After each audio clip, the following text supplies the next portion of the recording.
Police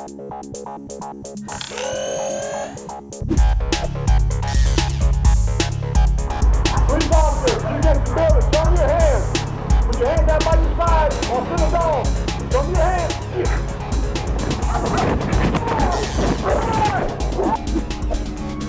Throughout the world, many dogs earn their keep by performing some useful function, from herding livestock to pointing and flushing.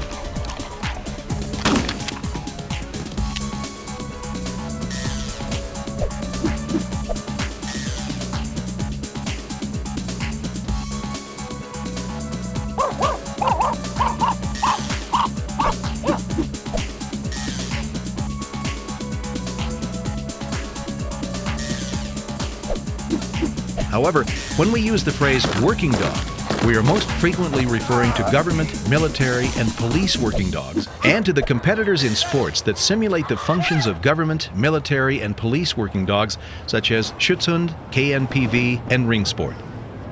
The fundamental principle uniting all working dog disciplines is the idea that working dog behavior is goal-motivated behavior. The animal performs in order to gain fulfillment of some basic drive or instinct. For instance, obedience exercises are taught by rewarding correct performance with the opportunity to play with a ball or similar toy.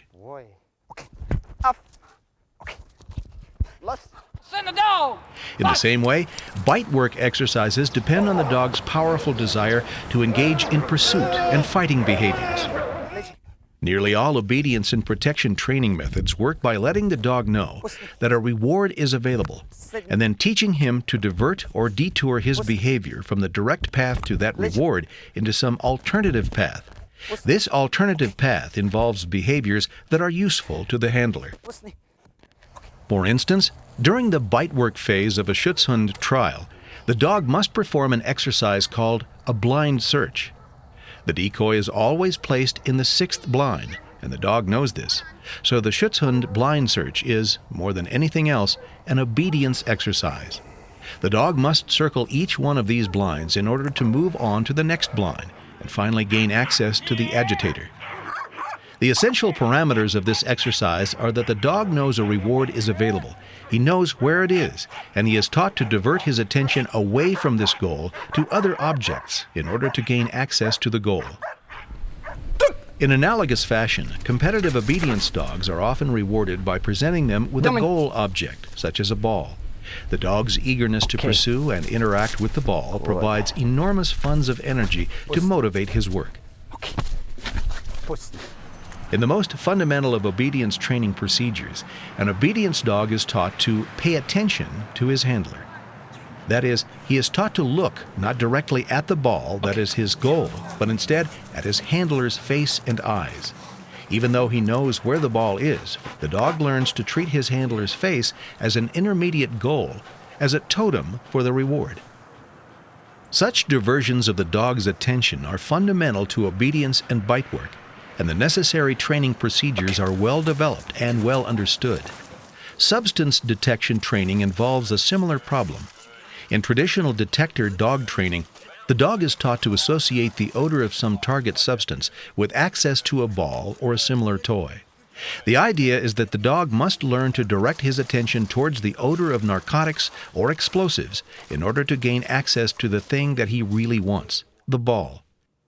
In the initial stages of conventional detector dog training, the animal is taught to associate the target odor with his favorite toy or reward object. There are many ways of accomplishing this basic lesson, but perhaps the most traditional is to unite the target odor and the reward object by making the reward smell of the target substance. This is done by impregnating the reward with the target odor or by creating a reward object that contains some of the target substance. The early stages of training in this traditional way are very straightforward because the target object and the reward object are one and the same.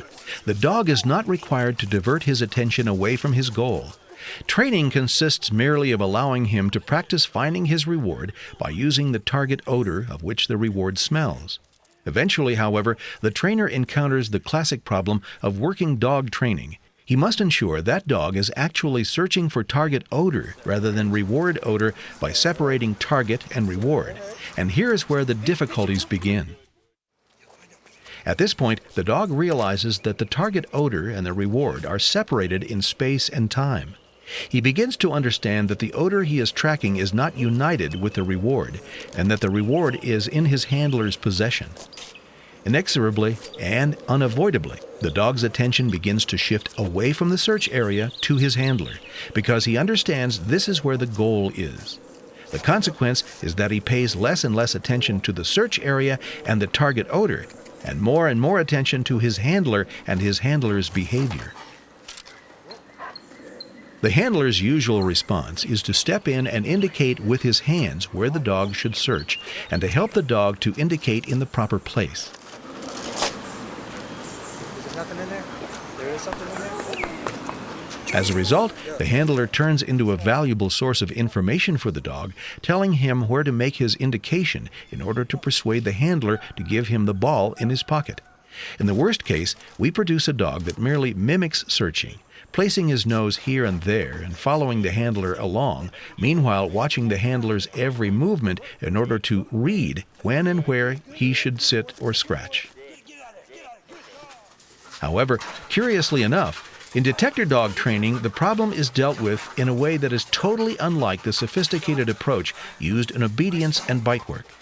Instead of explicitly teaching the dog that he must divert his attention away from the goal in order to win it, the detector dog trainer usually attempts to fool the dog instead. The handler tries to throw the ball in at exactly the correct moment so that the dog thinks it magically appeared from the source of the target odor. He positions himself behind the dog and learns to throw the goal object in with the shortest, quickest, and least obvious movement. And in this way, things proceed for the entirety of the dog's career. The dog is more or less puzzled about exactly what he should do in order to secure his reward, and the trainers attempt to stay one step ahead of him and prevent him from realizing that the goal object is no longer united with the odor source. The purpose of this video is to present a new method for training detection dogs that does not rely on attempts to fool the dog. This method parallels the most successful methods in obedience and bite work by making no attempt to misrepresent reality to the dog. The animal is quite plainly shown his goal, but he is taught that the path of direct approach to the goal is futile. He instead learns to divert his attention and his energy into another path. He learns the crystal clear lesson that to ignore the goal is to win it. The creator of this method is Randy Hare of Jackson, Mississippi. Randy has been involved in working dogs since 1984. Since that time, he has owned and operated 2 law enforcement canine training facilities in Louisiana and Mississippi, and served 12 years on the street as a full-time law enforcement canine handler with self-trained dogs. He has numerous major fines of narcotics and drug trade-associated currency to his credit, and has competed successfully in many Schutzhund, police canine, and detector dog competitions.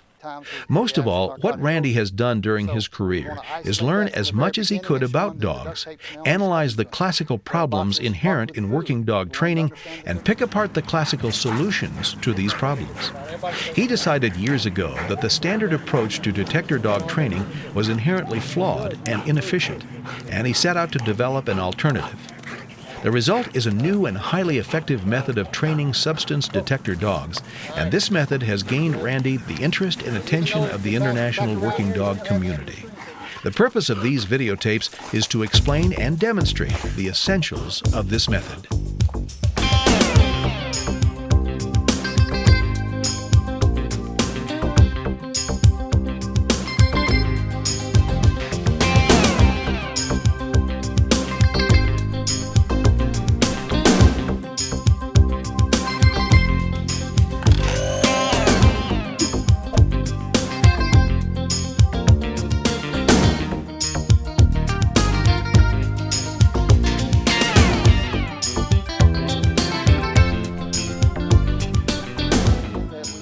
Randy Hare made his reputation as a law enforcement dog trainer through the specific application of detector dogs in the interdiction of the trade in illicit narcotics. However, the hair method is far more than merely a drug dog training method. It is suitable for training dogs to detect the odor of any substance that can be safely packaged and presented in Randy's training boxes. Therefore, in these videos, we will discuss training without respect to the specific substance that the dog is being trained to detect.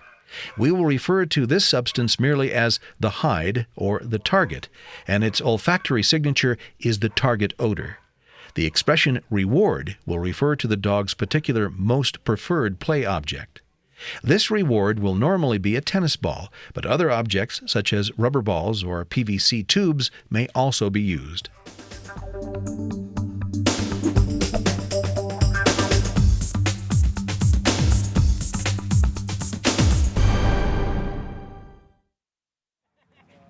For the dog, detector training involves the effort to solve a problem, how to obtain reward.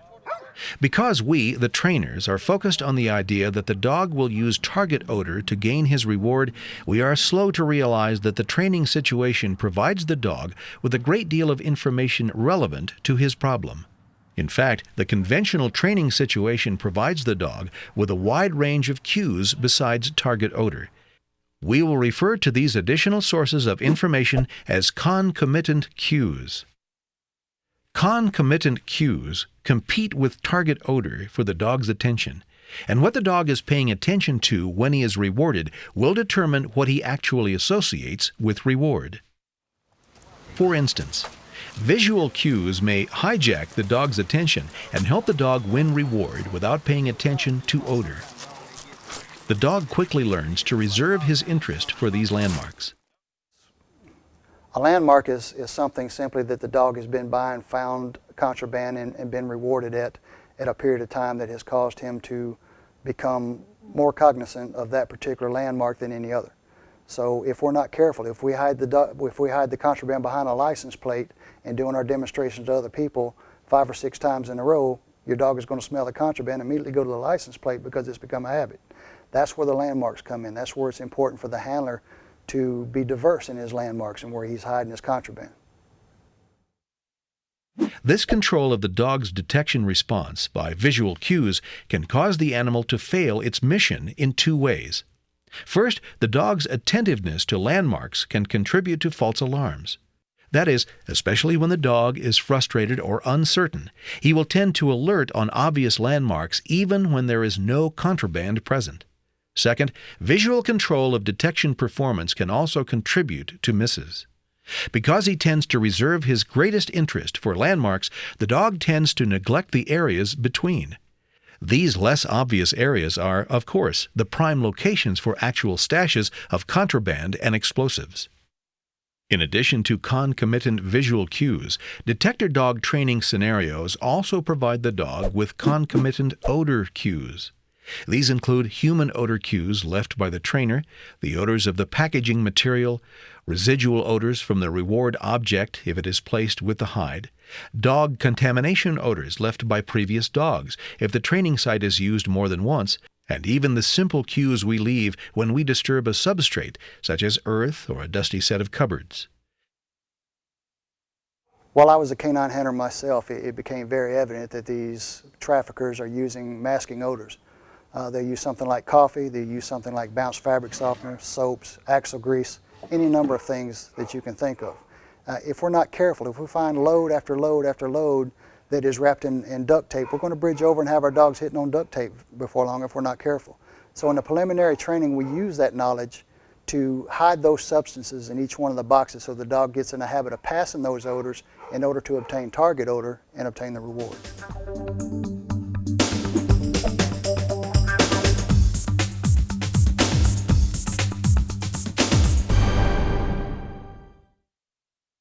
Another shortcoming of conventional training systems is that they often rely on the handler to help the dog make the association between target odor and reward.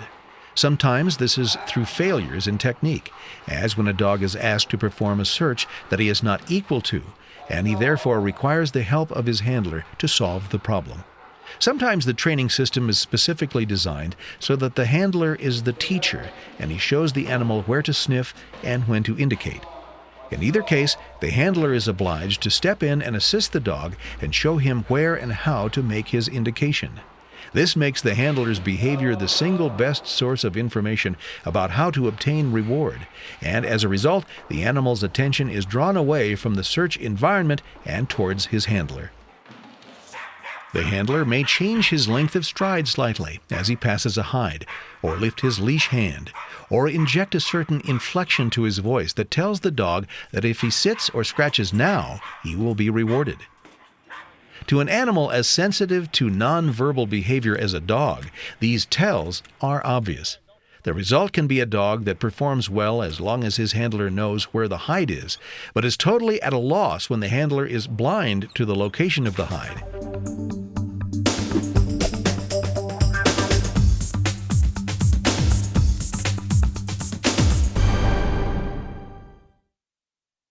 A lot of people will teach their dog to build up a scratch drive.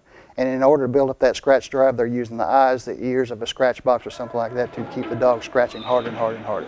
And then later on, once the scratch drive is where they want it, then they try to pair it with the odor. And the whole time they're building the scratch drive, they're teaching this dog to alert on something that exists other than contraband odor. Randy insists that a dog that does not clearly understand that target and reward are separate is more or less confused about the exact nature of his task. The clearest demonstration of this is the fact that detector dogs will normally indicate the presence of their reward object in exactly the same way that they indicate the presence of target odor. Confusion about the fundamental nature of his task leaves the dog open and receptive to any and all sources of information that may help him to win reward, and as a result, the detection responses of many conventionally trained detector dogs are controlled in very complex ways and to different extents by many different stimuli other than target odor.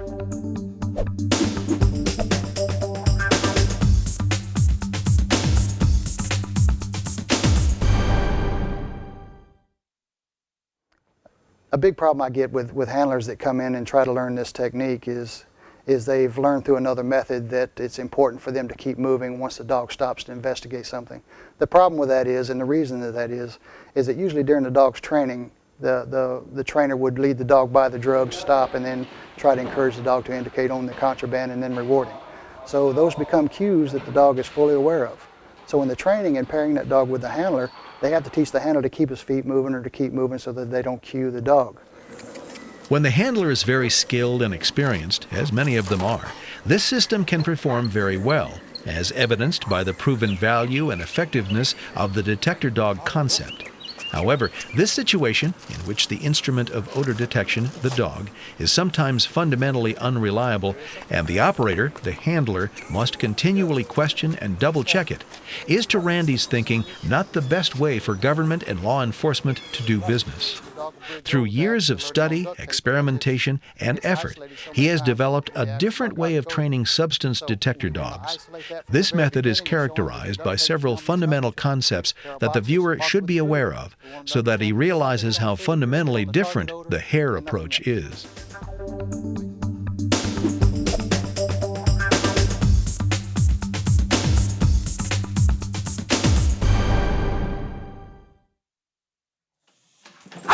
First, the hair-trained dog is, in Randy's phrase, allowed to create his own experience. He is given perfect freedom in a carefully controlled setting to attack the problem in his own way and to try every solution possible. He is free to make any conceivable error and to find for himself the best and most efficient way of arriving at reward. The trainer's responsibility is to structure the situation so that the dog can successfully solve the problem in the desired manner.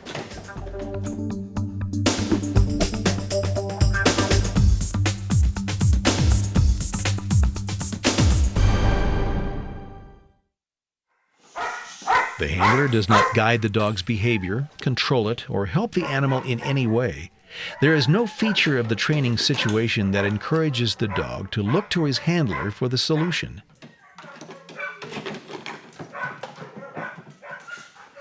In early stages of training, the dog learns that the handler is no help at all, and later in training, he learns to disbelieve and, to an extent, ignore his handler. In the hair system, it is the dog who has the answers and the power to solve the problem. The role of the handler or trainer is to construct a situation in which the dog can solve the problem only by paying attention to the target odor and then delivering reward at exactly the right moment when the dog is behaving in the desired manner. Everything else is up to the dog.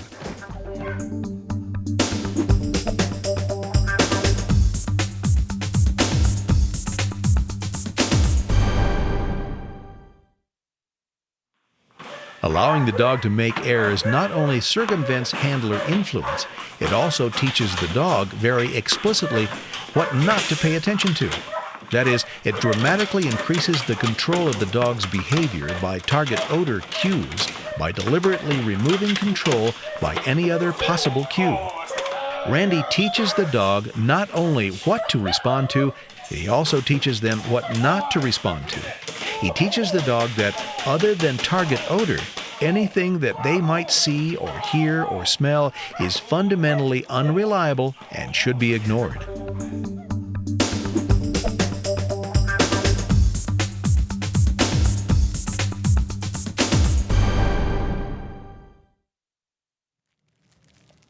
Rather than attempt to fool the dog into thinking that target and reward are one and the same, Randy instead makes the proposition perfectly explicit.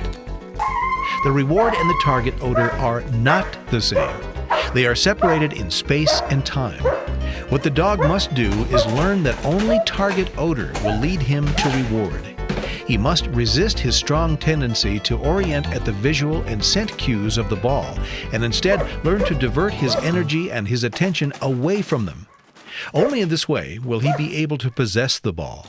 To put this in psychological language, once Randy is done with the dog, the visual and olfactory cues emanating from the ball have absolutely no control over the animal's detection response. The handler no longer has to go through a stage in which he hides the reward with the target. The handler no longer needs to be sure to clear the search area of any extra balls or be careful to hide the ball in his pocket or pouch.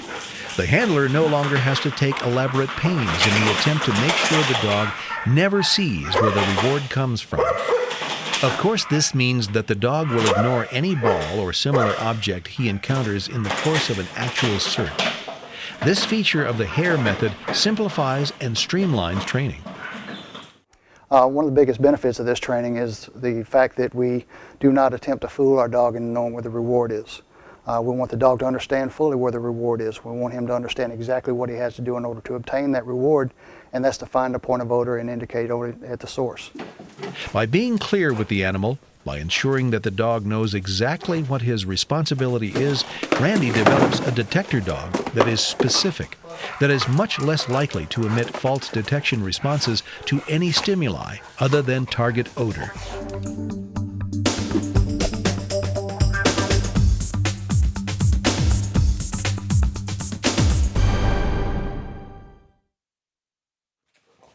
Any method of training a detector dog rests on a basic manipulation in which the animal is taught that a particular odor represents or stands for reward. In psychological language, we say that the dog is taught an odor reinforcement association. The psychological process through which this association is created is Pavlovian conditioning. Conditioning a Pavlovian association between two stimuli depends upon presenting those two stimuli closely together in time. That is, we must present the target odor to the dog and make sure that he notices it, and then immediately afterward we must present the ball. Once the dog learns the odor-ball association, he will exhibit a distinct change in behavior upon smelling the target odor. This change in behavior is related to his anticipation of interacting with the ball and may take the form of mouthing at the source of the odor, or scratching, or even a stop and stare.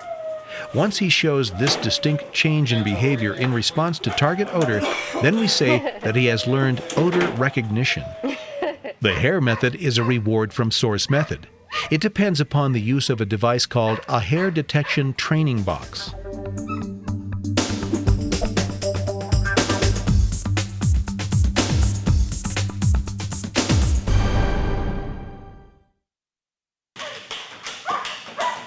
One of the hallmarks of any effective system of animal training is that it breaks the contents of lessons down into their most fundamental elements, and then employs procedures specifically designed to convey these concepts and skills to the animal. In these videos, we will refer to major skills or concepts as training objectives.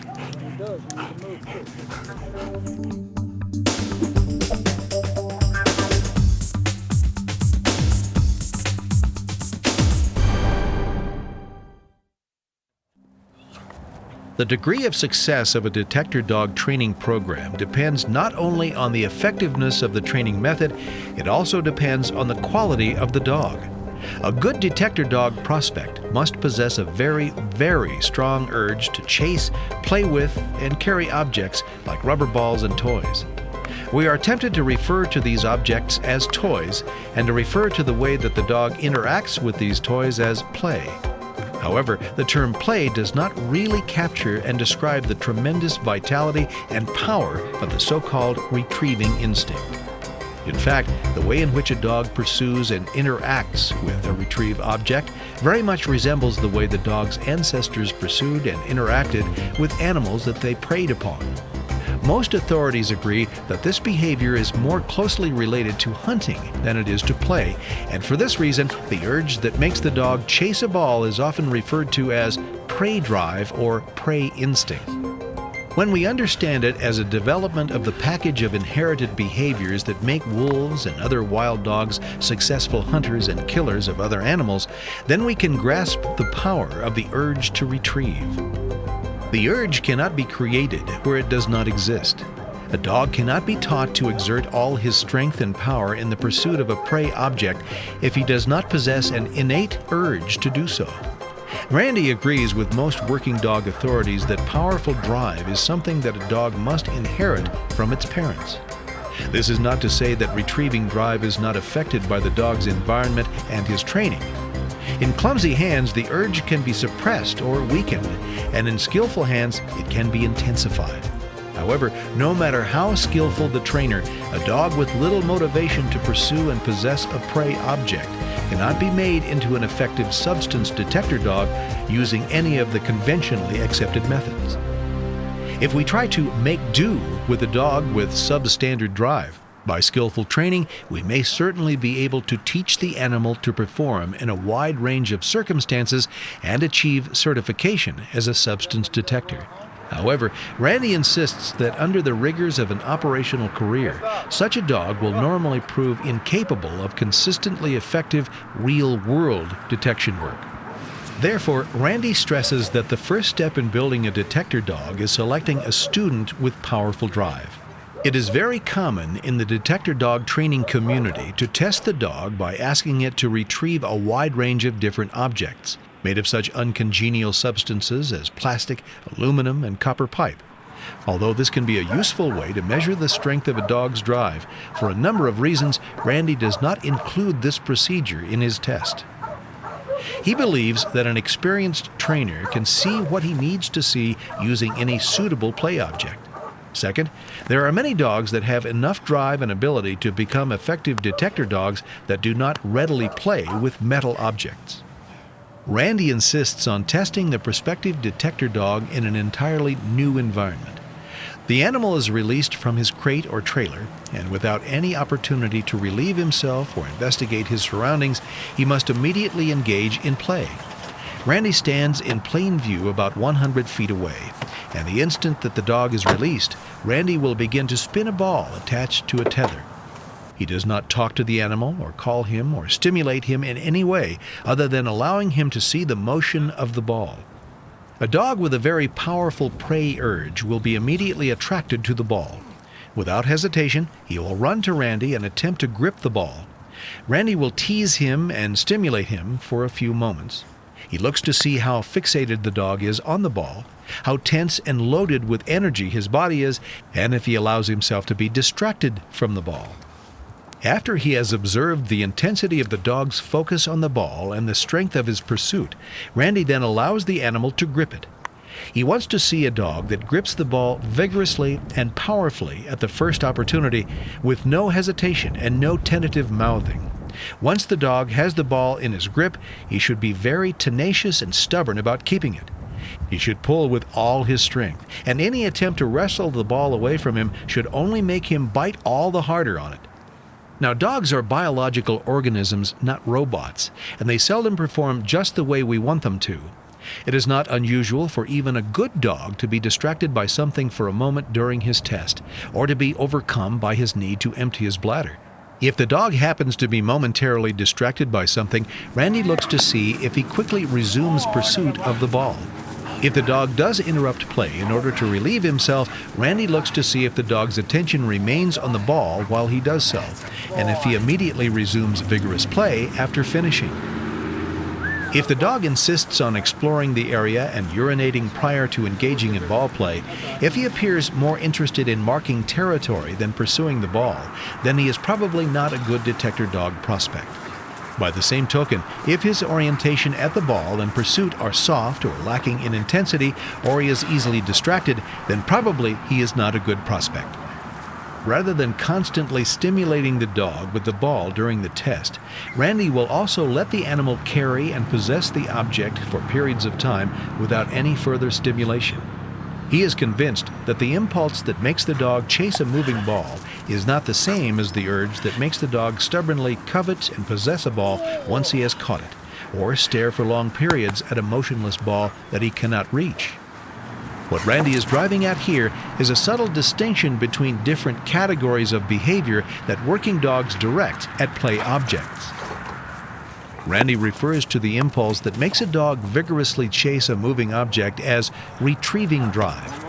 Although retrieving drive is certainly an important part of the psychological makeup of a strong detector dog prospect, it is not all that is necessary.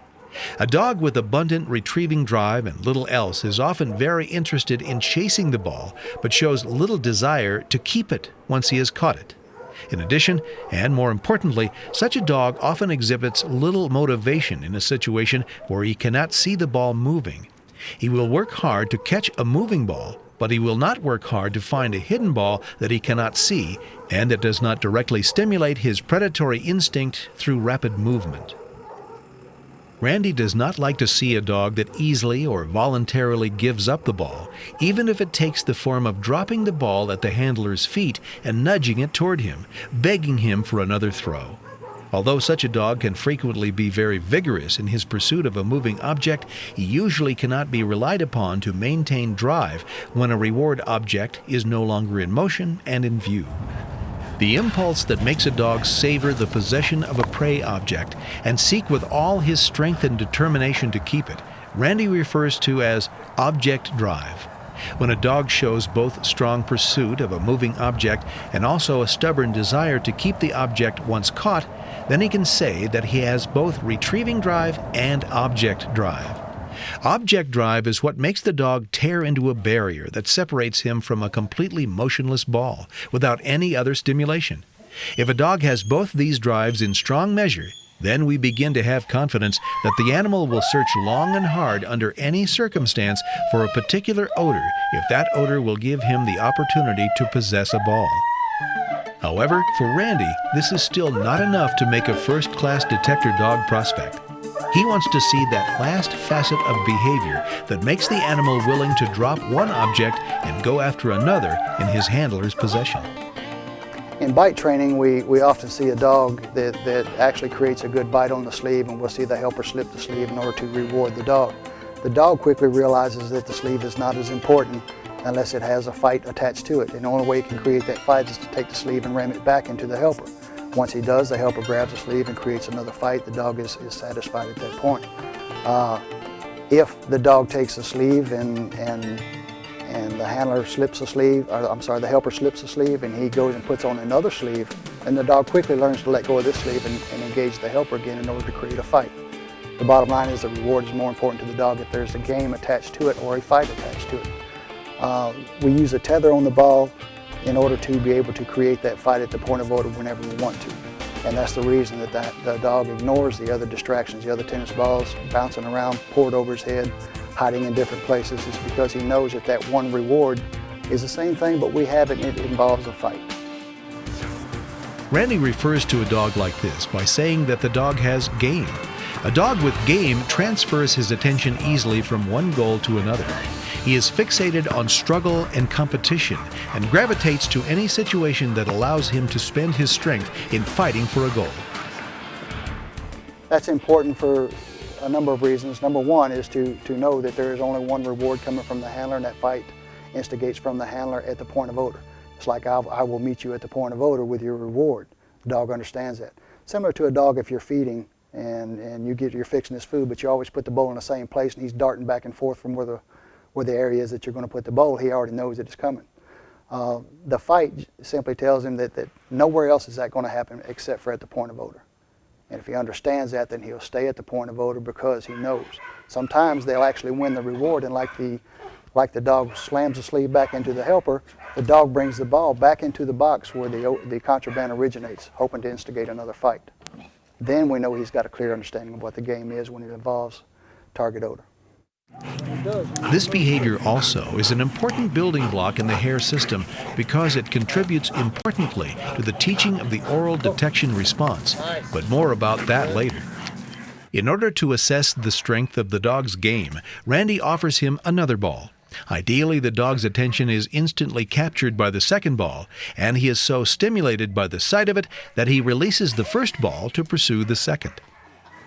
If Randy judges that a particular dog exhibits sufficient retrieve and object drive, and hopefully some game as well, then he will test the dog for what he calls hunt drive, by asking the dog to search for a prolonged period for his reward in long grass or some similar terrain. This test is performed after the previous testing when the dog is physically somewhat tired and any purely nervous energy has burned off to reveal the true level of drive underneath. If the dog searches intently and by scent rather than visually, then Randy may up the ante by introducing a delay between the moment of the throw and the time when the dog is released for the search. The dog is allowed to see the object thrown, then he is taken away and held behind some barrier. A very strong detector dog prospect will exhibit a constant desire to get back to the search area, and when released, will immediately begin searching vigorously. What we look for in a dog is a dog that is not only sociable but clear in the head. We want one that has a great object drive, a great retrieve drive, and also has game, which means the transference from one reward to another involving a fight, or a more enhanced game, if you will. The dog has to be, again, sociable, and it has to have good nerves. We can't worry about slick floors. We can't be worried about traffic on the interstate. The dogs are tested before that in order to obtain whether or not they're a good candidate for what we want to do and for our program. 80% of this is picking the right dog, and we go to great lengths to pick the right dogs for this program. Finally, as the last component in the test, Randy assesses the strength of the dog's retrieving, object, and hunt drives in the presence of highly distracting and intense environmental stimuli. One favorite procedure of Randy's involves throwing a ball into the grass near kennels containing other dogs to see if the animal pursues and searches for his reward object, or if he instead prefers to interact with the other dogs. When the dog exhibits powerful retrieve, object, and hunt drives in any and all circumstances, and a good resting temperament as well, Randy can be sure he has selected a prospect that is likely to succeed. Such a dog can be relied upon to ignore the distractions present in real-world operational environments and carry out his task. Then the dog is given a complete medical, and if the results are good, training begins.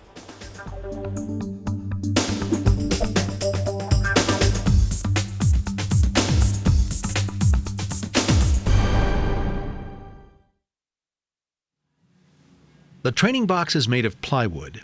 In the base is a compartment for the target substance, with ventilation holes to allow the odor of the target to permeate out of the compartment. Above this compartment is another part of the box that we will call the reward chamber. It is from this reward chamber that the dog is allowed to take his reward.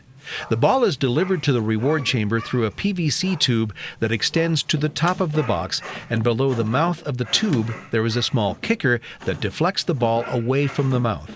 The dog is allowed access to the reward chamber when the plexiglass window is raised by means of a pull cord running to the top of the box.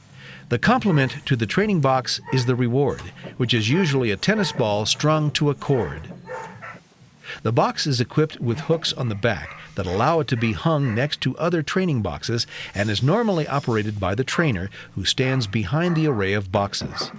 This simple but sophisticated device is the heart of Randy's method for training detector dogs. It resembles one of the old scratch boxes that many detector dog trainers still use to teach their dogs to scratch and bite persistently in order to gain access to a ball. However, the hair detection training box is much more than merely a scratch box. It is a device for forming the odor-reward association, for shaping the dog's detection indication, and also for teaching the dog to ignore extraneous visual, auditory, and olfactory stimuli. The hair detection training box allows a number of vitally important operations. First, the target box allows the assistant to attract the dog's attention to the box by showing the animal a ball in the reward box. The ball can then be withdrawn from the tube so that when the dog arrives at the box, the only odor present is the target odor. Then the target box allows the trainer to present the ball almost instantly that he observes a change in behavior, indicating that the animal has noticed the target odor emanating from the target compartment. The hair detection training box also allows the trainer to shape and develop the dog's detection response, because once the dog exhibits odor recognition and responds to the box, the trainer can withhold the ball until he observes a particular target behavior that he wants to include in the dog's indication or odor detection response. For instance, if the trainer wishes the dog to use his feet to indicate, he can deliver the ball the instant that the frustrated dog lifts a foot to paw at the target box. Furthermore, by closing the plexiglass window, the trainer can also begin teaching the dog to ignore the visual cues of the reward object and concentrate on finding target odor. Finally, by using the reward tube, the trainer can also begin to teach the dog what Randy refers to as the oral detection response, in which the dog earns his reward by mouthing the target object, but more about that in Tape 2.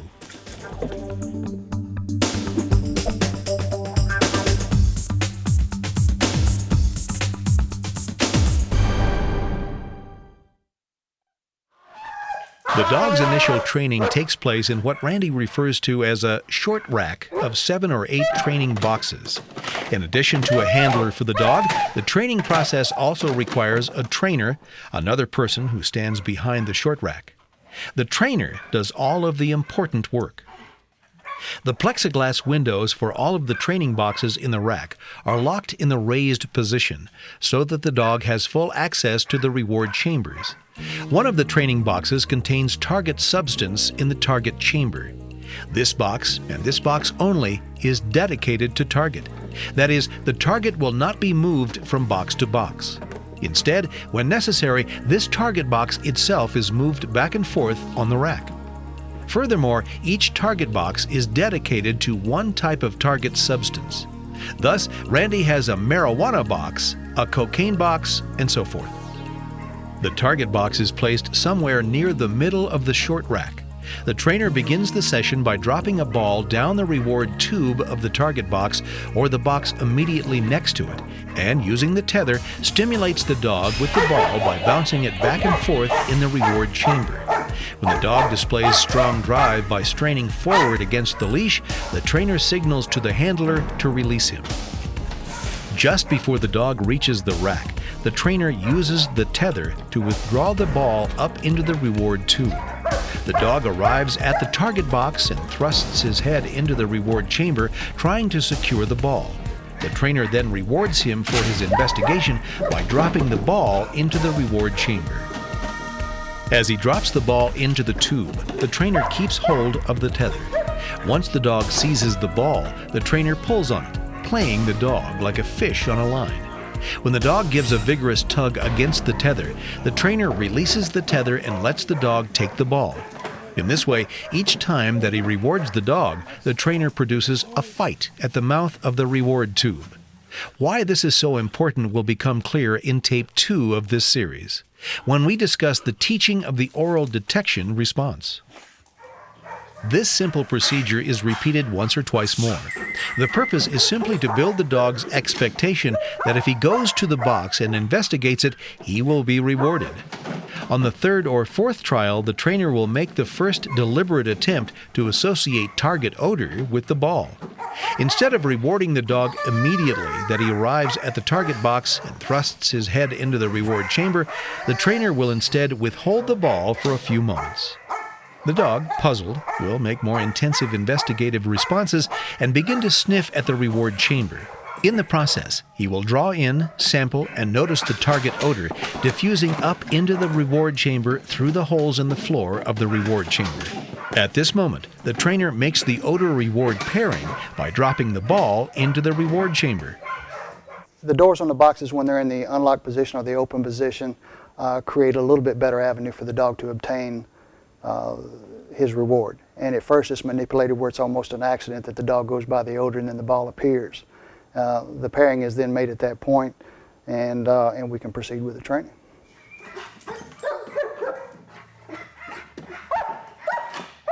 The second day of training normally begins with one or two more simple pairings of odor and reward, and then Randy asks the dog to actually search the boxes for the first time.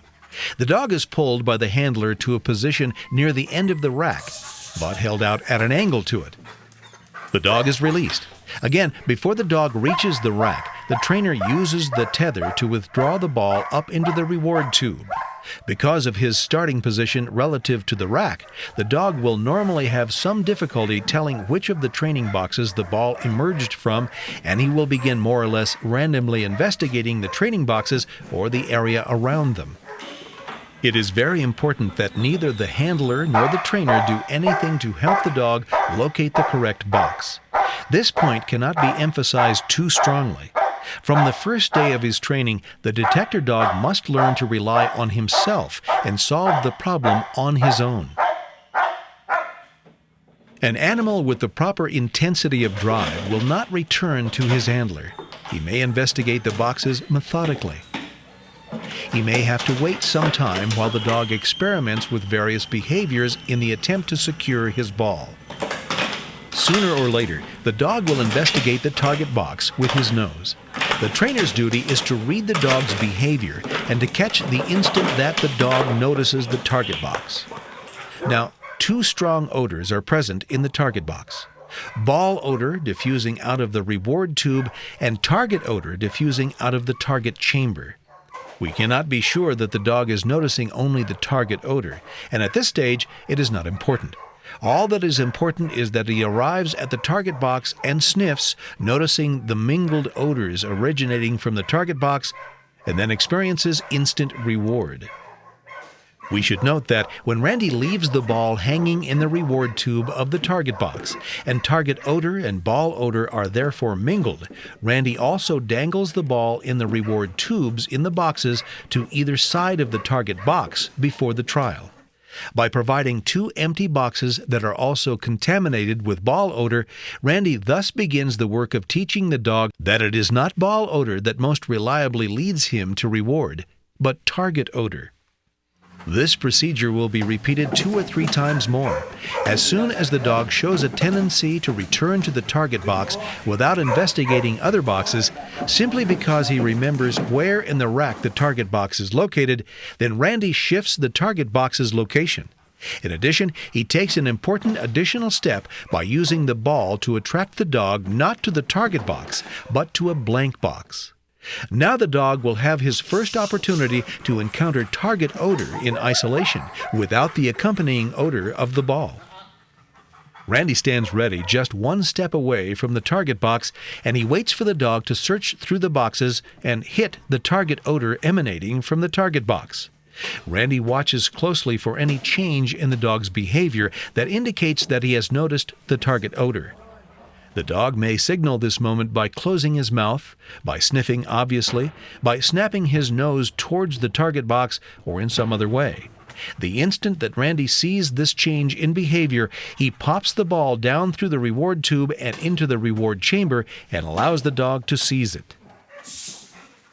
The procedure is repeated 5 or 6 times on the second day of training. The dog is stimulated by the sight of the ball to approach the short rack. The ball is withdrawn up into the trainer's hand, and the dog is left alone to investigate the rack and hit the target odor. The instant he exhibits the change in behavior that signals that he is sampling the target odor, he is given the ball. Randy's method for associating odor with reward works very rapidly, providing that 2 essential conditions are met. First, the dog must not be helped or interfered with in any way. He must be allowed to create his own experience. Second, the trainer must accurately time the presentation of the ball so that it appears within a second or 2 after the dog notices odor. Providing these conditions are met, within the first or at most the second session, the dog will recognize the significance of odor. The animal may display a vigorous head snap upon encountering odor. He may paw or bite vigorously at the target compartment or the mouth of the reward tube. He may simply stop and stare.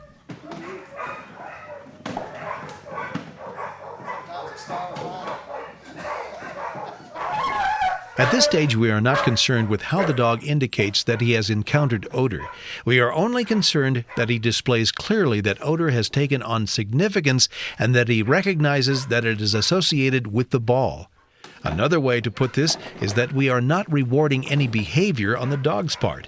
We are only setting up a Pavlovian conditioning trial in which the dog is presented with 2 stimuli closely together in time. First odor and then the ball. The dog's response to odor is important only because it tells us when he has noticed the target odor and when he has learned that target odor predicts the arrival of the ball. Thus far, all of the target box work has been performed with the plexiglass window anchored in the up position, so that the dog has access to the reward chamber and all of the odor that pools in this chamber after diffusing up through the holes funneling to the target compartment. As soon as the dog displays strong odor recognition with the target box in this configuration, then Randy makes the exercise somewhat more difficult by closing the plexiglass windows. Now the dog does not have the reward chamber to attract and hold his nose. He must catch the smaller concentrations of odor diffusing out of the holes in the window. The instant the animal hits the target odor, Randy makes another pairing of target odor and reward by popping the ball into the reward chamber and slamming the plexiglass window up just as quickly as he can.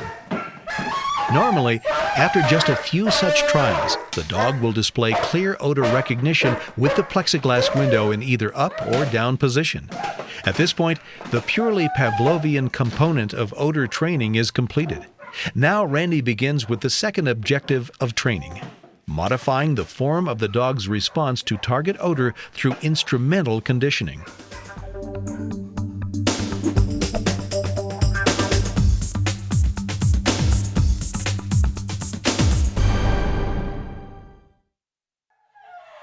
The response that the dog exhibits when he first begins to recognize target odor is entirely unique to that animal. It is a function of the dog's genetics and previous experience in training and play. Randy calls it the original response. The original response is the raw material that we have to work with. It is a reflection of how this particular dog will behave when he encounters anything of interest to him. It is what comes naturally to the animal. The original response is nothing more than something that the dog would do naturally. You know, if he sees a bug on the ground or he goes after a frog, he scratches on the ground, something he normally does naturally. Well, it's easy to teach a dog to do that at the point of odor when you're shaping it on the boxes and utilizing his eyes and ears to get him to do that behavior.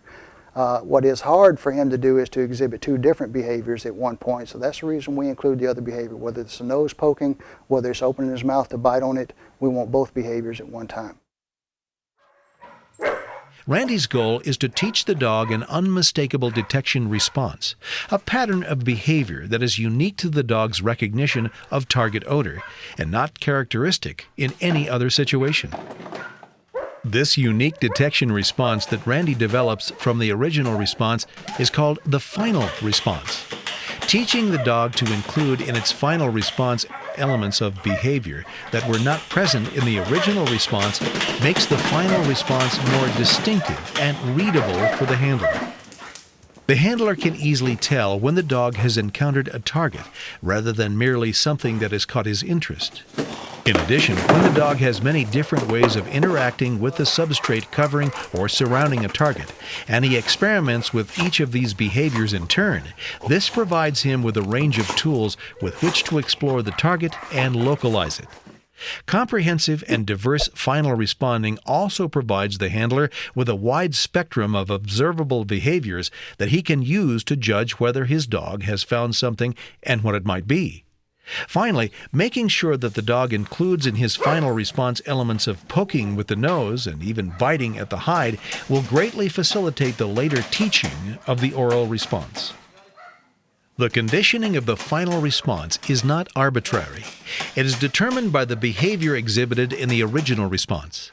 Any individual dog's original response tends to be somewhat restricted and normally falls into one of two broad types. Some dogs primarily bite at the source of odor, while others tend to scratch and claw at the source. If the dog naturally tends to mouth and bite at the source, then Randy begins teaching the animal to scratch and claw as well.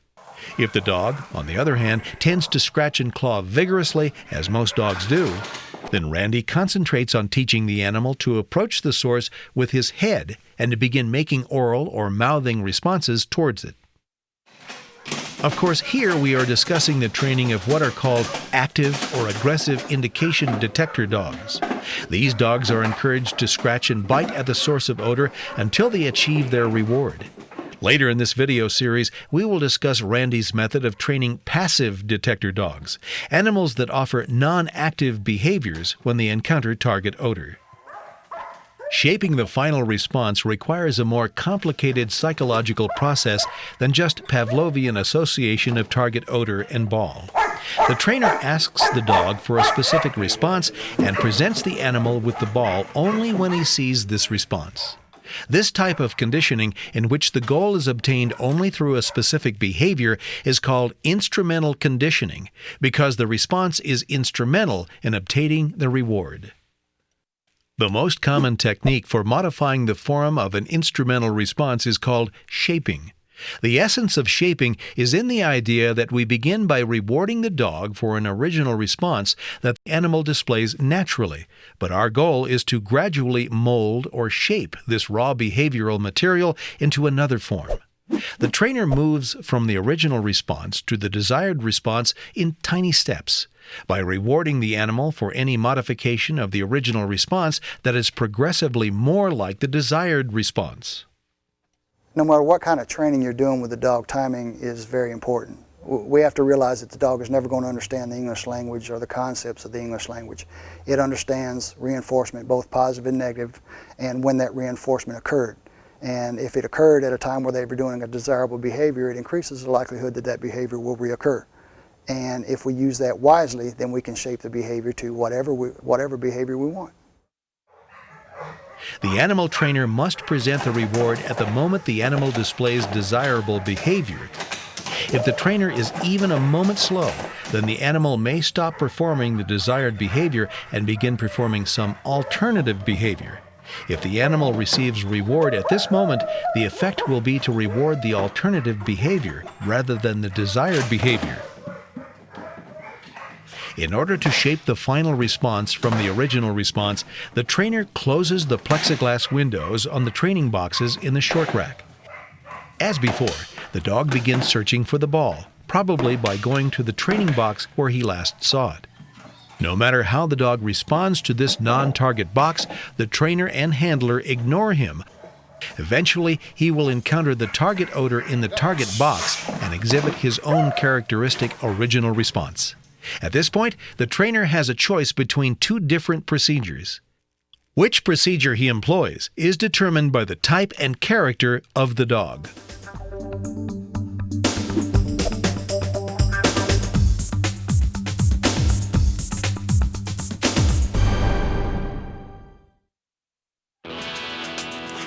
If the dog is a very highly motivated dog that is very active and vigorous in his pursuit of reward, then the trainer allows the dog to hit the target odor, but he does not present the ball to the dog right away as he did before, or even allow him to see the ball behind the plexiglass.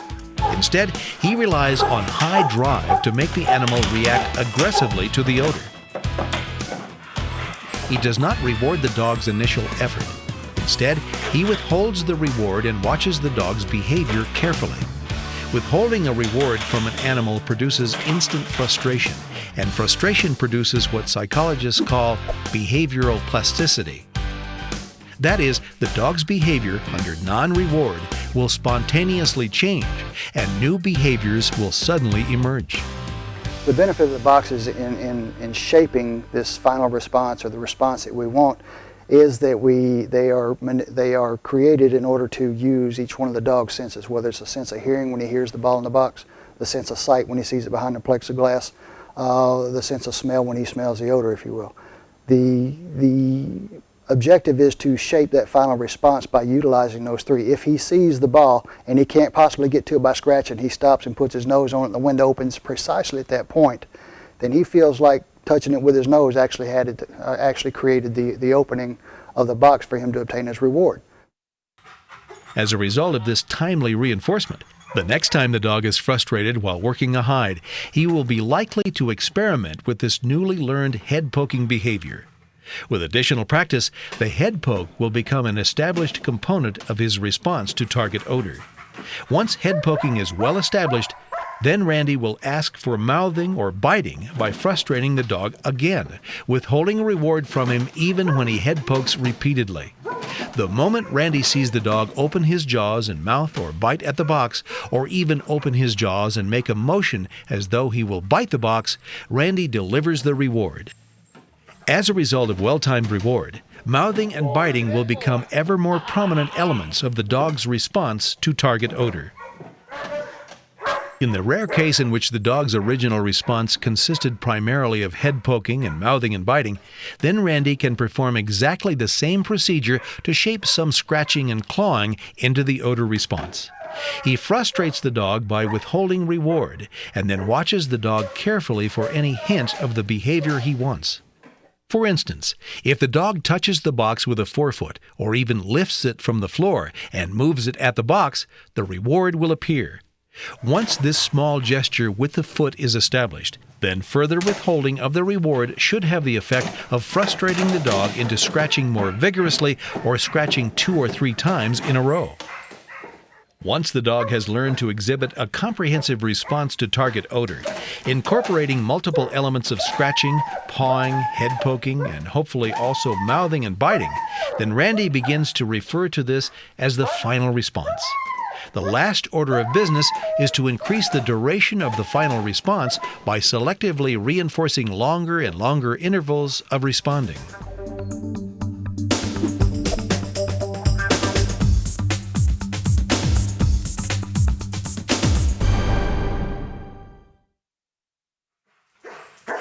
Some dogs are not vigorous and powerful enough in their original response to work odor strongly without additional support and training.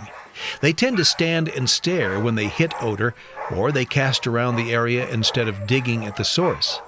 With these dogs, Randy uses a slightly different procedure, and it is here that the versatility of the hair detection training box is demonstrated.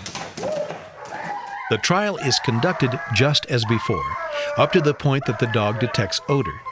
When the trainer sees the change in behavior indicating that the dog has detected odor, he instantly reinforces this change by popping the ball into the reward chamber through the reward tube. But he does not lift the plexiglass window so that the dog can reach the ball. However, the mere sight of the ball reinforces the dog for the behavioral change he showed upon encountering odor. And it also strengthens the association between target odor and the ball. In addition, the sight of the ball stimulates the dog, and the presence of the plexiglass barrier frustrates him, so that he begins to scratch and claw, or perhaps bite at the plexiglass in the attempt to get to the ball. When the dog finally shows a powerful response, the trainer slams the plexiglass door up and lets the dog obtain his reward. Aside from the fact that the ball is visible during the dog's indication, the shaping of the final response proceeds just as we described before, for the very vigorous and active dog. That is, by selective reinforcement of desired behavior. From here, Randy repeats the shaping process, teaching the dog to exhibit a full range of powerful and aggressive detection behavior in the absence of the visual cues of the ball. It is important to note that the process of shaping the final response from the original response is a fluid one. Randy is flexible and opportunistic in the way that he shapes the dog's responding with reward. On one trial, he may push the dog to respond a little longer. On the next trial, he may reward an especially vigorous scratch. On the next trial, he may reinforce the basic odor-reward association by presenting the ball instantly that the dog shows he has smelled the odor. On the last trial, he may cut the exercise short because he sees that the dog made a movement at the window with his head, and he wishes to encourage any approximation of a head poke or a bite at the hide.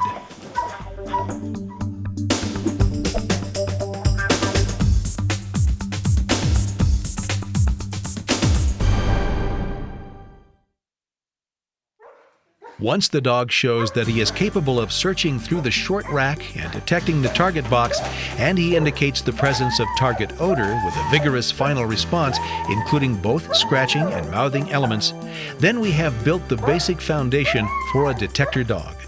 The most critical aspect of this basic education is that the dog has learned to solve an odor detection problem on his own, without using his handler as a source of information or encouragement.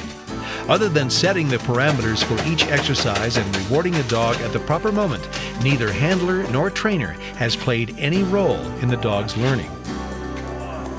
Now we are ready to proceed to the next part of the substance detector dog's education, where the animal begins to learn not only to pay attention to target odor, but also to ignore nearly anything else he encounters in the course of a search. But this lesson will have to wait for the next video in this series.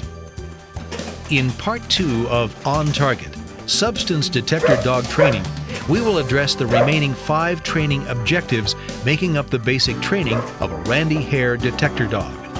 These are: Objective 4, teaching the dog to divert his attention from reward to target odor. Objective 5, establishing a cue for search behavior. Objective 6, teaching the oral detection response. Objective 7, extending the search.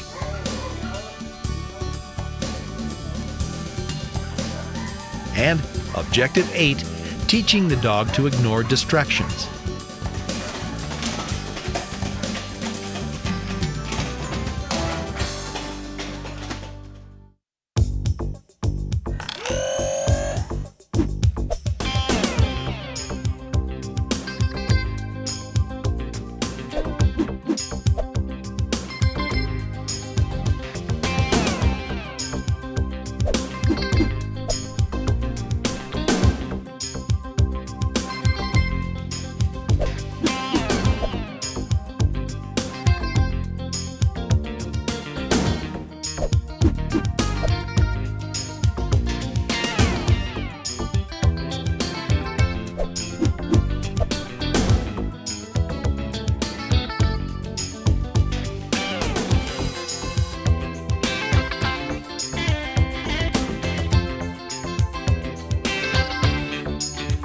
Canine Training Systems is the trendsetter in canine performance video and brings you the most up-to-date techniques in training and breed-related videos, books, and training aids.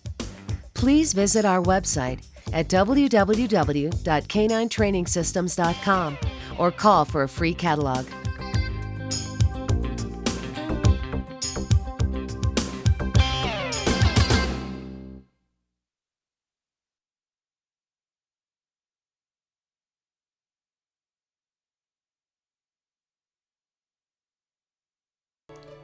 This body language can easily cause the dog to pull away with you. To avoid this problem, choose a starting position for yourself that is slightly to the right of the tunnel opening. Your handling path will be taking you on an angle toward the tunnel. To try a run-by, hold your out training exercise. After the dog is successful with you starting ahead of him, we will gradually lead out less and less until your out command will work when you are only slightly ahead, alongside him, then eventually behind him. The ability to send also comes in handy when hanging back will place you in a better position for an upcoming sequence. With a very fast dog,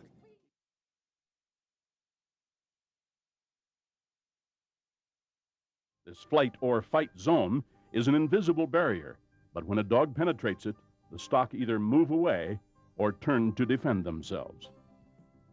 The trainer should introduce her young dog to between 3 and 10 head of stock to begin with.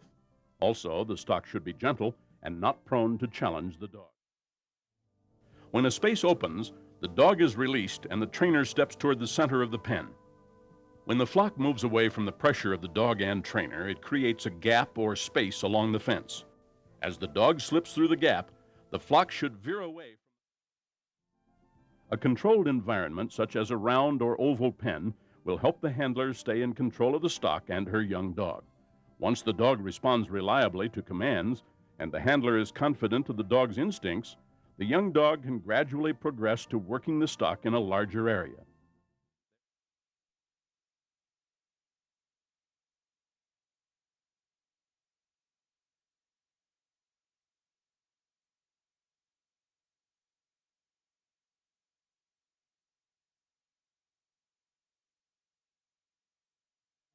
And can be very useful in training certain behaviors, luring can also be very effective. Luring involves having the dog follow a food treat to move into desired position. All this occurs while you are holding the dumbbell at your dog's nose height. You are slowly and systematically requiring more before you click and treat. In order to change your dog's behavior, you need to understand a bit about how your dog learns. To put it simply, animals learn through consequences. They learn by what happens after they perform a behavior. This is the central principle.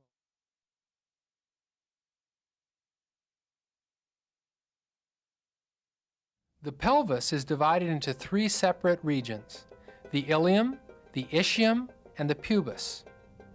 In an X-ray film, a puppy shows these 3 components as separate bones, until later in life when they fuse into. The withers are formed by the juncture of the shoulder blades with the spine. Because the position of the shoulder blades varies from one dog to the next, the placement of the withers also varies. After the to and fro, the handler should acknowledge the judge, looking at him in case he asks for the exercise to be repeated. Bunny! Keep him in this gait for 5 or 10 minutes to warm him, and then move him up to a moderate trot. Keep him at this moderate trot for a varying period, depending on his condition. If the dog is ready for speed work,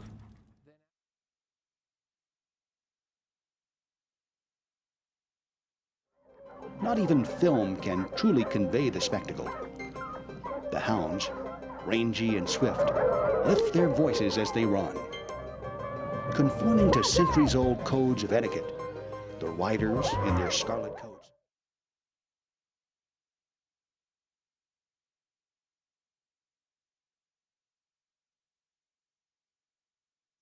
This is one of the details that makes a big difference. And take a little pinch and take off even the smallest amount. It makes a big difference. Detail, detail, detail.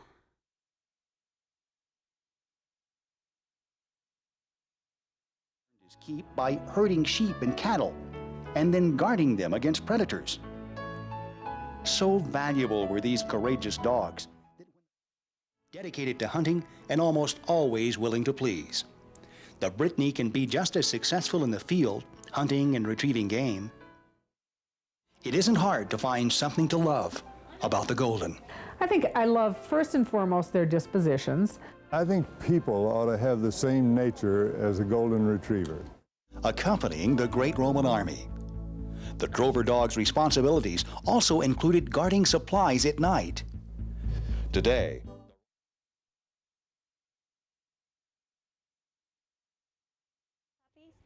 Joanne's system is remarkably different from others in some subtle but very important ways.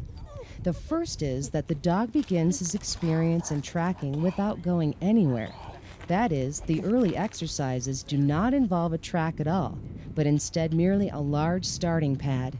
We will call this heavily scented and baited pad a scent box. We will refer to the leg before the step over as the entry leg and the leg after as the exit leg. In an ideal performance, the dog shows us unmistakably when he reaches the end of the entry leg. He stops nearly dead, checks about himself carefully until he locates the exit leg, and then commits to it and follows it.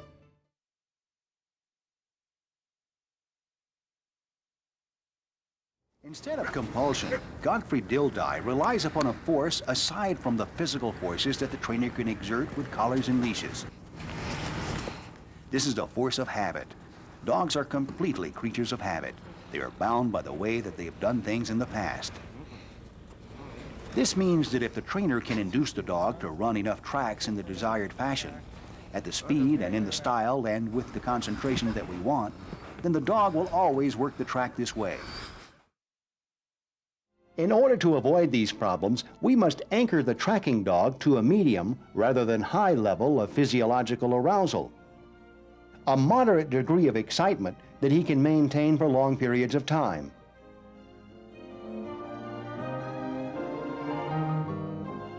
Problem-solving ability is closely linked to confidence. While calmness and sureness certainly express confidence, the most direct measure of the tracking dog's level of self-assurance is his ability to negotiate difficulties on the track without allowing his mood to be disturbed.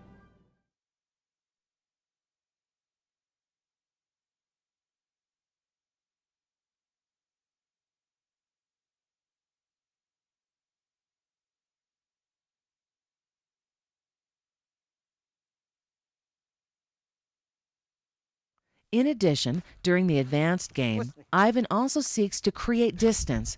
What he means by this phrase is that it is crucial that the dog obeys sit and down commands not only very quickly, but also at any distance from the handler and in any orientation to the handler.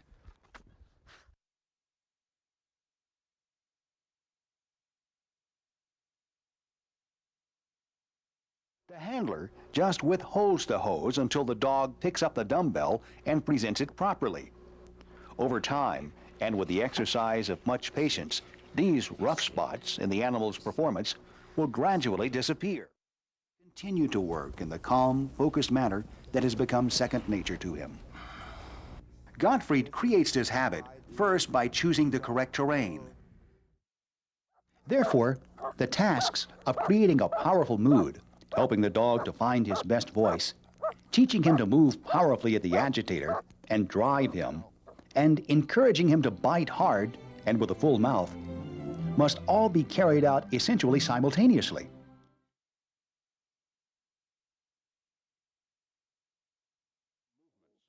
Human beings also use this nonverbal or body language.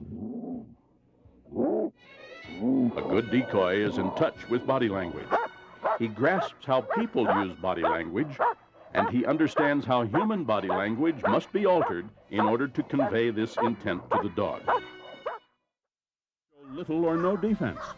Second, in order to bring the prey dog to defense, we need a much better decoy, a maestro. In actuality, what the agitator must do with the prey dog is to instill a tiny bit of fear at exactly the right moment and in just the right fashion.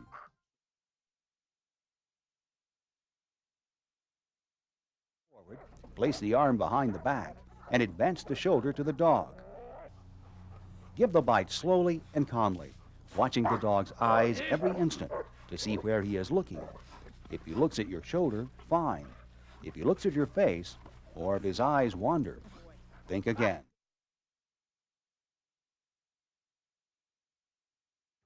Prey brings pleasure for the dog, and with it comes eagerness to pursue the decoy or even to search for him. The dog in prey mood enjoys himself, undergoes very little stress, and bites with a big, pretty mouth. He is clear-headed, durable over time, dependable and consistent.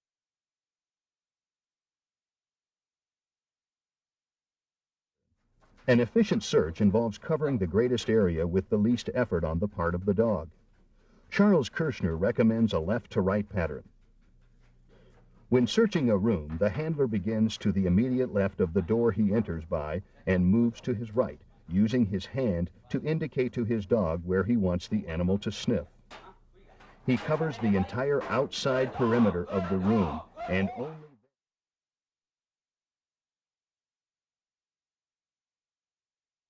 the dog must have praise for every effort he makes in the right direction. There are not varying degrees of praise. All praise must be enthusiastic and sincere, since enthusiasm motivates the dog.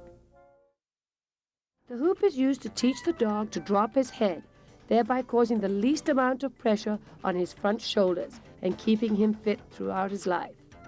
Use the cavallettis to teach to climb over the jump, or the dogs that tend to throw their heads up in order to jump. This particular setup here is to teach a dog to stride and to come in under the jump and take off over the jump smoothly.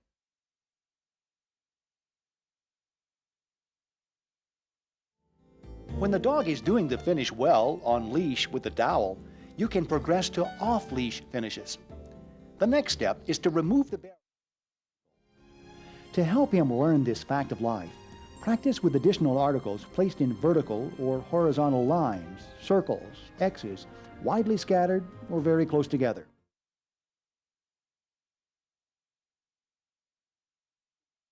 They should be aspects of the same thing. However, play is still a learned skill. It is a vital part of the behavioral repertoire contributing to his work. Our eventual goal is a dog that maintains station no matter what maneuver the handler leads him through. Because in the beginning he does not yet have the gymnastic skills necessary